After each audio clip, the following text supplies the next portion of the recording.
Ah, okay. Happy birthday to the legend James Gandolfini. Is his birthday actually today? September 18th? I guess it is. Wow. That's crazy because I know just recently, I think yesterday or a couple days ago, I was watching a Sopranos documentary with my mom, and it's called Wise Guy, and it's on HBO. And it started off. It's a two-part docu series. Its first part starts off about David Chase and about the start of the series.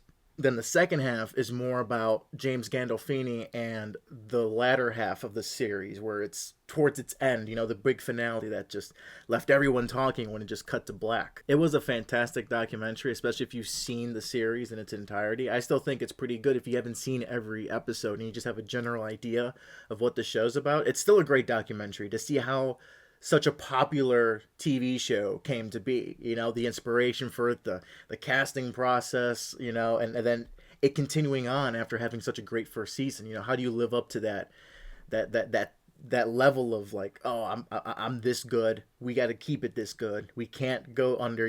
How do you stay good after wowing everyone? That's very very tough to do. So I love how the documentary just covers all of that. And together it is like 2.5 hours, uh, but it did not feel long at all, and it really just reminded me of how groundbreaking the show was for the time. The all the topics that it dealt with, very hard hitting moments, a lot of hard hitting moments that I tend to forget because I remember my parents watched the show when it came out. And I was around and I saw the TV, so it was always there in my presence, right? But of course, now as I go back, rewatch it, sit down with it, you see how forward pushing the show was. This was one of the early titles to really push HBO to this prestigious level. Like if you're an HBO original series, we're going to take you seriously. The audience is going to take you seriously. There's like this understanding that what you're getting with HBO is quality television, and Sopranos was the one to do that for the station, for the channel, and that's what made everyone really get cable. But after everything was said and done, the passing of James Gandolfini was really surprising to the audience. But after you see the documentary Wise Guy, a lot of people that were working on the production kind of sensed that that was coming, because in a weird way, towards the end of the series itself got darker, and the lives of some of the people, especially James Gandolfini, the lives of some of these people that worked on the show got darker as well, which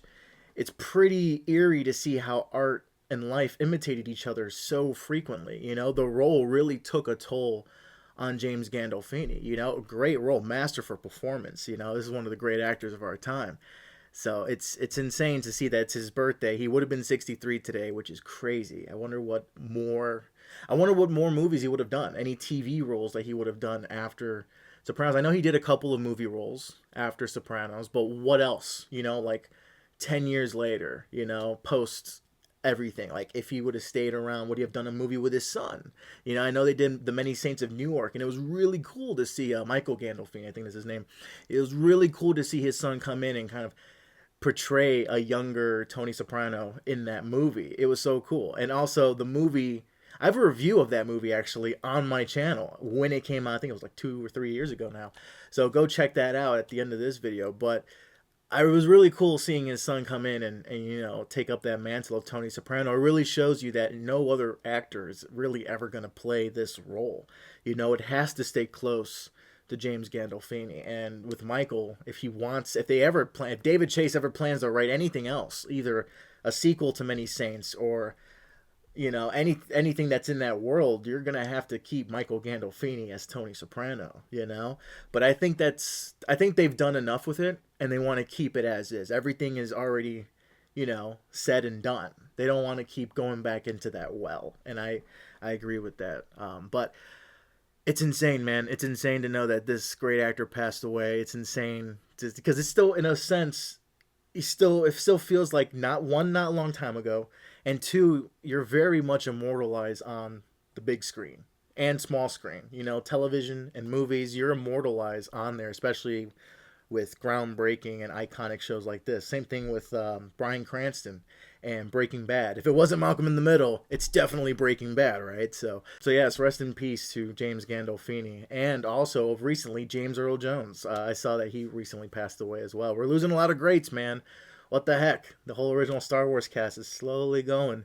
Please, everyone, hold on and protect Harrison Ford and Mark Hamill. We need to protect them quick and get George Lucas to do some more Star Wars before he goes as well. We need more Lucas Star Wars, man. But in all seriousness, RIP to all these great talents. May they all rest very well in paradise.